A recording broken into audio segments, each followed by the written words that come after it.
harta yang kita cari, harta yang kita usahakan, tidak perlu misalkan kita memiliki semuanya itu sebenarnya nama.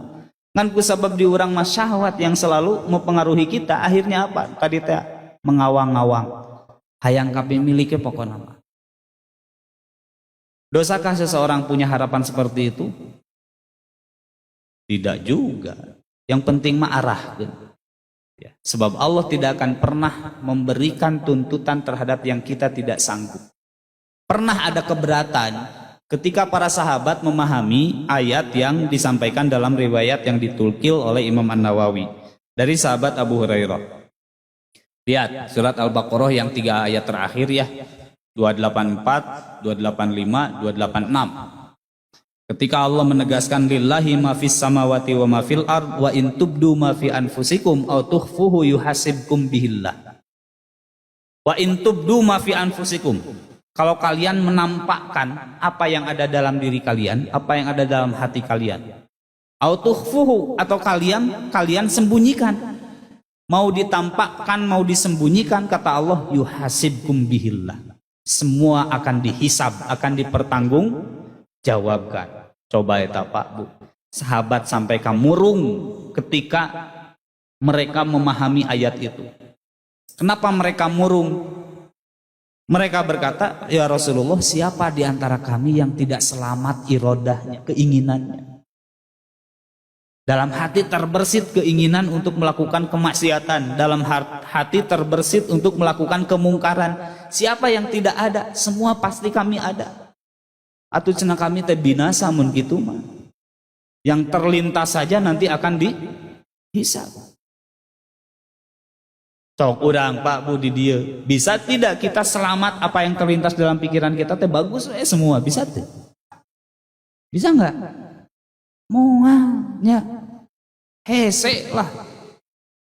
Anger we aya lintasan-lintasan pikiran yang jelek mah. Awalnya difahami yang terlintas itu akan dipertanggungjawabkan jadi dosa. Kemudian Rasulullah luruskan dulu pikiran para sahabat terhadap ayat Allah. Apakah kalian mau mengatakan seperti yang dikatakan oleh Ahlul Kitab? Numana sami'na wa asoina. Orang-orang Ahlul Kitab dulu mereka mengatakan sami'na, kami mendengar, wa asoina, tapi kami menyelisihi. Nya cenah kahartos kan resep keneh karena maksiat gitu kan. Aso itu dari kata-kata asoyu si maksiat itu ya. Apal aturan nama, tahu mereka itu mana yang haram, mana yang halal, mana yang harus dilakukan, mana yang harus ditinggalkan, tapi asoina asoi keneh we ya. Ya asoi we karena kemaksiatan teh. Jadi ya sholat terus maksiat jalan gitu. Itu ya. Tong disebutkan bisa anu ngagugat gitunya. Harusnya mah di endorse na ieu mah ngadon digogoreng. Itu ya. Tapi Rasulullah luruskan dulu apa hatinya, diluruskan dulu pikirannya para sahabat itu, ditekan dulu. Tong gitu ya. Kalau ada perintah Allah dan Rasulnya sudah menerangkan seperti itu, terima. Tong banyak ngeluh, tong banyak luh lah. Sami'na wa ta'na dulu, jangan sami'na wa asoina. Nah setelah mereka merasakan hal tersebut, ya, maka Allah pun memberikan penjelasan lanjut. Turunlah ayat yang selanjutnya yang menegaskan bahwa la yukallifullahu nafsan illa wus'aha.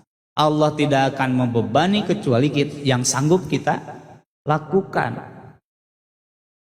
Dalam hal apa? Bahwa Rasulullah SAW di kesempatan yang lain menegaskan bahwa innallaha tajawaza an ummati ma haddatsat bihi anfusuha ma lam ta'mal au tatakallam. Sesungguhnya Allah tidak akan mencatat apa yang terbersit dalam pikiran kita selama itu tidak diucapkan dan selama tidak dilakukan. Kalau hanya terbersit memual.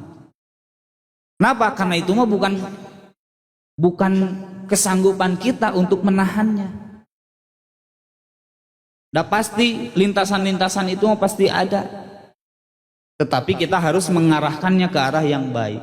Makanya Nabi tegaskan moa, begitu mau dicatat. Barulah para sahabat mereka merasa gembira. Ya. Oh, artinya mereka tidak akan binasa. Sebab apa yang ada dalam pikiran, yang terbersit dalam pikiran itu tidak menjadi catatan dosa.